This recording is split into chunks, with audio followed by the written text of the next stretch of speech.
വരും, എനിക്ക് സംസാരിക്കണം, എനിക്ക് പങ്കെടുക്കണമെന്ന് പറഞ്ഞുകൊണ്ടാണ് വന്നത്. സുരേഷ് ഗോപിയെ കുറിച്ച് ഞാൻ നിങ്ങൾക്ക് പറഞ്ഞു തരേണ്ട. 26 വർഷം കൊണ്ട് 250 ചിത്രങ്ങൾ, കൈനിറയെ ചിത്രങ്ങൾ. അതുമാത്രമല്ല, സുരേഷ് ഗോപി എന്ന മനുഷ്യന്റെ നൈർമല്യമുള്ള മനസ്സ് നമ്മൾ കണ്ടുകൊണ്ടിരിക്കുകയാണ്.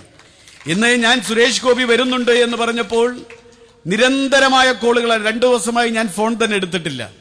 ഫോണുകൾ വരുന്നത് എനിക്കിങ്ങനെ, ഞാൻ ആത്മഹത്യയുടെ വക്കീലാണ്, എനിക്ക് അദ്ദേഹവുമായി 2 മിനിറ്റ് ഒന്ന് സംസാരിക്കാൻ പറ്റുമോ? ആരോടാണ് ചോദിക്കുന്നത്? സദാ സാമൂഹ്യ പ്രവർത്തനം ഏറ്റെടുത്ത നമ്മളോടാണ് ചോദിക്കുന്നത്.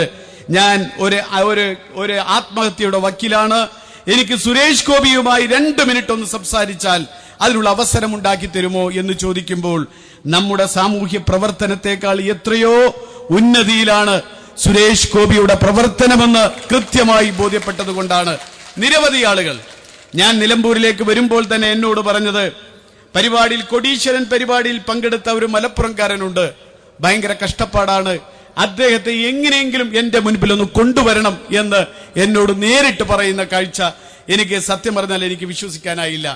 പക്ഷേ ഞാൻ 1-2 തെരച്ചിലൊക്കെ തെരഞ്ഞപ്പോൾ വിചാരിച്ച ആളെയല്ല കണ്ടെത്തിയത്, അല്ലാത്ത ആളുകൾ വരുന്നത് കൊണ്ട് അവസാനം ആ തിരച്ചിൽ ഞാൻ വ്യക്തിപരമായി അവസാനിപ്പിക്കുകയാണ് ചെയ്തത്. ഞാൻ ആദ്യമായി നിലമ്പൂരിലേക്ക് വിളിച്ചപ്പോൾ ആദ്യം തന്നെ എന്നോട് പറഞ്ഞത് അതാ. അതിൽ നമ്മൾ മനസ്സിലാക്കേണ്ടത് ആ മനസ്സിലുള്ള സാമൂഹ്യ സന്നദ്ധത, മനോഭാവം, സാമൂഹ്യ പ്രതിബദ്ധത, ആ മനസ്സിന്റെ നൈർമല്യം മാത്രമല്ല. ഇന്ന് ഞങ്ങൾ സംസാരിച്ചപ്പോഴൊക്കെ വീണ്ടും വീണ്ടും സംസാരിക്കുമ്പോൾ നമുക്ക് മതത്തിന്റെ, ജാതിയുടെ, രാഷ്ട്രീയത്തിന്റെ മഞ്ഞ നിറം ബാധിക്കാത്ത മനസ്സുകളെ ഒരുമിപ്പിച്ച് നിർത്താൻ ഈ മണ്ണിൽ എന്തു ചെയ്യാനാവും എന്നതിനെക്കുറിച്ച് മാത്രമാണ് അദ്ദേഹം ആലോചിച്ചത്. ഞാൻ ചോദിക്കട്ടെ, കേരളത്തിൽ നിരവധി നടന്മാരുണ്ട്, നടികളുണ്ട്. ഈ 2012 തിരശ്ശീല വീണത് നമുക്കറിയാം. നമ്മയൊക്കെ പോറലേൽപ്പിച്ച് വിങ്ങലേൽപ്പിച്ചുകൊണ്ടാണ് 2012 അവസാനിച്ചത്. ഇന്ദ്രപ്രസ്ഥത്തിന്റെ അധികാരം 120 കോടി ജനങ്ങളുള്ള ഇന്ത്യ രാജ്യത്തിന്റെ ഇന്ദ്രപ്രസ്ഥത്തിൽ അവിടെ ആ ചെങ്കോട്ടയ്ക്ക് നേരിക താഴെ നമ്മുടെ ഒരു പെൺകുട്ടിയെ ക്രൂരമായി, മൃഗീയമായി, മൃഗീയത എന്തെന്ന് മൃഗങ്ങൾക്ക് പോലും അറിയാത്ത രൂപത്തിലുള്ള മൃഗീയത മനുഷ്യൻ നടപ്പിലാക്കി കാണിച്ചു തന്നു. നമുക്കൊന്നും ചെയ്യാൻ കഴിഞ്ഞില്ല, അവളെ രക്ഷിക്കാനായില്ല, ആരോഗ്യ സുരക്ഷ കൊടുക്കാനായില്ല. അവസാനത്തുള്ള ജീവന് വേണ്ടി കടന്ന് പുളഞ്ഞപ്പോൾ പോലും അതിൽ നിന്നൊന്ന് രക്ഷിക്കാൻ പോലും നമുക്കായില്ല. എത്ര പേർ പ്രതികരിച്ചു? എത്ര നടന്മാരുണ്ട് കേരളത്തിൽ പ്രതികരിക്കാൻ? എത്ര പേരുടെ ശബ്ദം നിങ്ങൾ കേട്ടു? എത്ര നടികളുടെ ശബ്ദം നിങ്ങൾ കേട്ടു? പക്ഷേ ഒരു മനുഷ്യന്റെ ശബ്ദം ഞാൻ കേട്ടു. അത് മറ്റാരുടെയും ശബ്ദമല്ല, സുരേഷ് ഗോപി എന്ന് പറയുന്ന ഒരു സാമൂഹ്യ പ്രതിബദ്ധതയുള്ള മനുഷ്യന്റെ ശബ്ദമാണ്, ഒരു കലാകാരന്റെ ശബ്ദമാണ് അവിടെ കേട്ടത്. അദ്ദേഹം വീണ്ടും വിങ്ങിപ്പൊട്ടിക്കൊണ്ട് പറയുന്നത്, എന്തിന് ഈ മനുഷ്യർ, ഈ പുരുഷ സമൂഹം എന്തിനു വേണ്ടി ജീവിക്കുന്നു? ഇത് മനുഷ്യന് ഈ ജീവിതത്തിൽ, ഈ ഭൂമിയിൽ ഒരു അധികപ്പറ്റാണ് ഇത്തരം പുരുഷന്മാർ എന്ന് തന്റെ ഇടത്തോടുകൂടി പറയാൻ. അവിടെയാണ് നമ്മൾ കാണേണ്ടത് അദ്ദേഹത്തിന്റെ യഥാർത്ഥമായ മനുഷ്യത്വത്തെക്കുറിച്ച്, മാനവികതയെക്കുറിച്ച്, സ്നേഹത്തെക്കുറിച്ച് എപ്പോഴും സംസാരിക്കാൻ തയ്യാറുള്ള സുരേഷ് ഗോപിയെക്കുറിച്ച്. ഇപ്പോൾ നമുക്ക് കൊടീശ്വരനിലൂടെ ഇതാ വന്ന് ഇതാ പോയെങ്കിലും നമുക്ക് സ്ഥിരമായുള്ള ഒരു നല്ല മനസ്സിനെ കാണുകയാണ്. അതുകൊണ്ടാണ് ഇത്തരം ഒരു പരിപാടി ഉദ്ഘാടനം ചെയ്യാൻ അദ്ദേഹം തന്നെ വേണമെന്ന് നമ്മൾ ആവശ്യപ്പെട്ടത്. കേട്ടപ്പോൾ തന്നെ എന്തായാലും ഏതെങ്കിലും ഒരു ഡേറ്റിൽ 1 മുതൽ 13 വരെയുള്ള തീയതികളിൽ ഏതെങ്കിലും ഒരു ദിവസം നിലമ്പൂരിലേക്ക് വന്നിരിക്കും എന്ന് പറയുകയും അതനുസരിച്ച് വരികയും ചെയ്തിരിക്കുകയാണ്. അതുകൊണ്ട് ഞാൻ ഒരിക്കൽ കൂടി ഈ അദ്ദേഹത്തെ സ്വാഗതം ചെയ്യുക, ആശംസിക്കുക, അഭിവാദ്യം ചെയ്യുക എന്നതിനേക്കപ്പുറത്ത് അദ്ദേഹത്തിന്റെ സാന്നിധ്യം ഞങ്ങൾക്ക് ഈ പദ്ധതികൾക്ക് തരുന്ന ഒരു വലിയ ഊർജമുണ്ട്. ആ ഊർജമാണ് നിങ്ങളുടെ കയ്യിൽ നിന്ന് ശേഖരിക്കുന്നത്. ഇവിടെ സുരേഷ് ഗോപിയുടെ കയ്യിൽ നിന്ന് പുസ്തകങ്ങൾ ഏറ്റുവാങ്ങുന്നത് നിലമ്പൂരുള്ള സാധാരണക്കാരാണ്. ദാരിദ്ര്യത്തിൽ അകപ്പെട്ട്, കഷ്ടപ്പാടിൽ അകപ്പെട്ട്, അന്ധവിശ്വാസത്തിൽ അല്ലെങ്കിൽ ആ കറുത്ത ആ പോയ കാലത്തെക്കുറിച്ച് അതിനെക്കുറിച്ച് ഓർക്കാതെ ഇനി പുതിയൊരു കാലത്ത്, വെളിച്ചമുള്ള കാലത്തെക്കുറിച്ച് ഓർക്കാൻ, പുസ്തകങ്ങൾ സ്വീകരിക്കാൻ ഒരേ ഒരു മനുഷ്യനെയാണ് ഇന്ന് ജ്യോതി തെളിയിക്കാൻ, ആ പുസ്തകം കൈമാറാൻ ഞങ്ങൾ കണ്ടത്. അത് സാക്ഷാൽ സുരേഷ് ഗോപിയാണ്. അതുകൊണ്ട് തന്നെയാണ് അദ്ദേഹത്തെ ഇങ്ങോട്ട് വിളിച്ചത്. അദ്ദേഹത്തിന്റെ കയ്യിൽ നിന്നാണ് ഈ പാവപ്പെട്ട ആളുകൾ പുസ്തകങ്ങൾ ഏറ്റുവാങ്ങിക്കൊണ്ട് ഈ പദ്ധതി, അതിന്റെ ഔപചാരികമായ ഉദ്ഘാടനം 6-ാം തീയതിയാണ്. 6-ാം തീയതി രാവിലെ 11 മണിക്ക് ശശി തരൂരാണ് ഉദ്ഘാടനം ചെയ്യുന്നത്. നമ്മുടെ എഴുത്തുകാരൻ സി രാധാകൃഷ്ണൻ, നമ്മുടെ വിദ്യാഭ്യാസ മന്ത്രി, നമ്മുടെ മന്ത്രി, നമ്മുടെ നാട്ടുകാരനായ നമ്മുടെ മന്ത്രി അടക്കം നിരവധി പ്രമുഖർ പങ്കെടുക്കുന്ന ചടങ്ങിൽ വെച്ചാണ് അത് ഉദ്ഘാടനം ചെയ്യപ്പെടുന്നത്. അതിനെ ഊർജം പകരുന്നത് ഇന്ന് ഇവിടെ വെച്ചാണ്.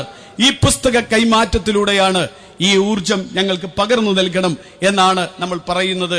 അതിനു വേണ്ടി കൂടിയാണ് അദ്ദേഹം വന്നത്. മാത്രമല്ല, വെബ്സൈറ്റ് ഉദ്ഘാടനം ചെയ്യുന്നു. ഇതിനുവേണ്ടി ഏറ്റവും കൂടുതൽ പ്രവർത്തിച്ചത് നമ്മുടെ ഷൈജു ആണ്. നമുക്കറിയാം, മഹാറാണി ഷൈജുവിനോട് എങ്ങനെയാണ് നന്ദി പറയേണ്ടതെന്ന് എനിക്കറിയില്ല. ഒരു കച്ചവടക്കാരൻ എന്നതിനേക്കാൾ ഉപരി കഴിഞ്ഞ ഒരു മാസമായി എങ്ങനെ ഈ പാട്ടുത്സവത്തെ പൊലിപ്പിക്കാം.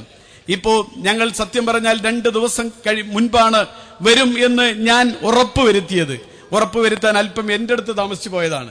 ഞാനത് ഉറപ്പുവരുത്തിയ ഉടനെ തന്നെ ഫസ്റ്റ് വിളിച്ച ഷൈജുവിനെയാണ്. ഷൈജു, 3 ദിവസം ബാക്കി, നമുക്കിത് പൊലിപ്പിക്കാൻ കഴിയും, ഉള്ളത് നമുക്ക് ചെയ്യാം എന്ന് പറഞ്ഞ് ഒന്നും പറയാതെ ഏറ്റെടുത്ത് അത് ആ രൂപത്തിൽ കൃത്യമായി ചെയ്ത് അത് ചെയ്യാനുള്ള മനസ്സ് കാണിക്കുന്ന കാശ് മാത്രം ഉണ്ടായതുകൊണ്ട് കാര്യമില്ല. അതിനുള്ള ഒരു മനസ്സ് വേണം. ആ മനസ്സുകൂടിയുള്ള ഒരു മനുഷ്യനാണ് ഷൈജു എന്നുള്ളത് കൊണ്ട് അതാണ് നമുക്ക് ഈ വെബ്സൈറ്റ്, ഈ വെബ്കാസ്റ്റിംഗ് ഇന്നിവിടെ ഗൾഫിൽ നിന്നൊക്കെ നിരവധി കോളുകൾ ഞാൻ ഇന്നലെ എന്റെ ഫേസ്ബുക്കിൽ ഒന്ന് ഇട്ടു. നാളെ മുതൽ വെബ്സൈറ്റ് ഉദ്ഘാടനം ചെയ്യുന്നു. നിങ്ങൾക്ക് ഗൾഫിൽ നിന്ന് ഇനി പാട്ടുത്സവം കാണാം. ഗൾഫിൽ നിന്ന് വന്ന കമന്റ്സ് കുറച്ച് സമയം കൊണ്ട് 100 കണക്കിന് കമന്റ്സ് ആണ് വന്നത്. ഇത് ഞങ്ങൾക്ക് ലഭിക്കുന്ന വലിയ ഭാഗ്യമാണ് എന്നാണ് നിലമ്പൂരിലും പരിസര പ്രദേശത്തുമുള്ള ഗൾഫുകാർ പറയുന്നത്. പാട്ടുത്സവത്തിന് ഞങ്ങൾക്ക് വരാൻ കഴിഞ്ഞില്ല. ഞങ്ങൾക്കുള്ള വലിയ ഈ നൊസ്റ്റാൾജിയ അല്ലെങ്കിൽ നാടുമായുള്ള ഈ പൊക്കിൾക്കൊടി ബന്ധം അത് നിലനിൽക്കുമ്പോൾ ഞങ്ങൾ വളരെ ദൂരെയാണ് എന്ന് ഞങ്ങൾക്ക് തോന്നിയിരുന്നു. പക്ഷേ ഇന്ന് നിലമ്പൂരിനോട് അടുത്താണ്, ഞങ്ങളും പാട്ടുത്സവത്തിൽ പങ്കെടുക്കുന്നു എന്ന് ഞങ്ങൾക്ക് തോന്നുന്നു. ഞങ്ങൾക്ക് ലൈവ് ടെലികാസ്റ്റ് കാണുമ്പോൾ എന്ന് പറഞ്ഞ ടെലികാസ്റ്റിന് ഉദ്ഘാടനം കൂടി നിർവഹിക്കുന്നു. ഞാൻ എന്റെ പ്രസംഗം ദീർഘിപ്പിക്കുന്നില്ല. അതുകൊണ്ട് ഇവിടെ കൂടിയ എല്ലാവരോടും ഒരിക്കൽ കൂടി ഈ പുതുവത്സര ആശംസകൾ നേർന്നുകൊണ്ട് ഈ പരിപാടിയുടെ ഔപചാരികമായ കർമ്മം പാട്ടുത്സവം ടൂറിസം ഫെസ്റ്റിവലിന്റെ 2013 ഫെസ്റ്റിവലിന്റെ ഔപചാരികമായ ഉദ്ഘാടന കർമ്മവും അതുപോലെ തന്നെ വെബ്സൈറ്റിന്റെ ഉദ്ഘാടനവും അതുപോലെ തന്നെ ഇവിടെ സമീക്ഷാ പദ്ധതിയുടെ എല്ലാവർക്കും 10ാം ക്ലാസ് പദ്ധതിയുടെ പഠനോപകരണ വിതരണം പദ്ധതിയും കൂടി നിർവഹിക്കുന്നതിനു വേണ്ടി കേരളത്തിന്റെ സുരേഷ് ഗോപിയെ ക്ഷണിച്ചുകൊണ്ട് എന്റെ വാക്കുകൾ നിർത്തുന്നു. നന്ദി, നമസ്കാരം. നിലമ്പൂർ നഗരസഭയും നിലമ്പൂർ വ്യാപാരി വ്യവസായി ഏകോപന സമിതിയും കേരള ടൂറിസം ഡിപ്പാർട്ട്മെന്റും ചേർന്നൊരുക്കുന്ന കാളത്തോട്ട് ഗാർഡൻസ് മഹാറാണി ഗോൾഡ് പാർക്ക് പാട്ടുത്സവ ടൂറിസം ഫെസ്റ്റിവലിന്റെ ഔപചാരികമായ ഉദ്ഘാടനം മലയാളത്തിന്റെ പ്രിയങ്കരനായ നടൻ ശ്രീ സുരേഷ് ഗോപി ഈ വേദി നിർവഹിക്കുകയാണ്. 1965 KS സേതുമാധവന്റെ ഓടയിൽ നിന്ന് എന്ന ചിത്രത്തിൽ ആണ് ആദ്യമായി അദ്ദേഹം ഒരു ബാലന്റെ വേഷം അഭിനയിക്കുന്നത്. തുടർന്ന് 200-ലധികം സിനിമകളിലൂടെ മലയാളി പ്രേക്ഷകരുടെ മനസ്സിൽ കുടിയേറിയ കേരളത്തിന്റെ പ്രിയങ്കരനായ നടനാണ് ശ്രീ സുരേഷ് ഗോപി. നമുക്കറിയാം, കളിയാട്ടത്തിലെ കണ്ണൻ പെരുമലയാന്റെ വേഷം അദ്ദേഹത്തിന് ദേശീയ അവാർഡ് നേടിക്കൊടുത്തു 1998. നിരവധി തവണ ഫിലിം ക്രിറ്റിക്സിന്റെ മികച്ച നടനും സഹനടനുമുള്ള അവാർഡുകൾ അദ്ദേഹത്തിന് ലഭിച്ചിട്ടുണ്ട്.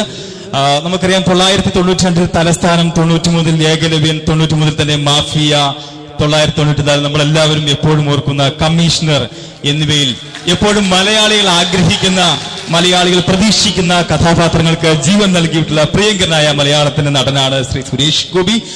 മാത്രമല്ല, തുടർന്ന് ഏറ്റവും അവസാനം കമ്മീഷണറും കിങ്ങുമായി അദ്ദേഹം വരികയുണ്ടായി. ഇതൊന്നുമല്ല, കുടുംബ പ്രേക്ഷകരോടൊപ്പം എന്നും ഏഷ്യാനെറ്റിൽ നിങ്ങൾക്കുമാകാം കൊടീശ്വരൻ എന്ന പരമ്പരയിലൂടെ അദ്ദേഹം നമ്മോടൊപ്പം എന്നും നമ്മോട് സംവദിക്കുന്നു. ഏറെ സ്നേഹത്തോടെ, ബഹുമാനത്തോടെ സുരേഷ് സാറിനെ ഈ സാംസ്കാരിക സമ്മേളനം ഔപചാരികമായി ഉദ്ഘാടനം ചെയ്യാൻ ക്ഷണിക്കുന്നു. 1 മിനിറ്റ് അതിനു മുൻപ് അദ്ദേഹത്തിന്റെ കൂടി അഭ്യർത്ഥനയോടുകൂടി നമ്മളെല്ലാം വിട്ടുപിരിഞ്ഞു പോയ ആ പെൺകുട്ടിയുടെ മൃത്യുവിൽ നമ്മൾ 1 മിനിറ്റ് മൗനമാചരിക്കും.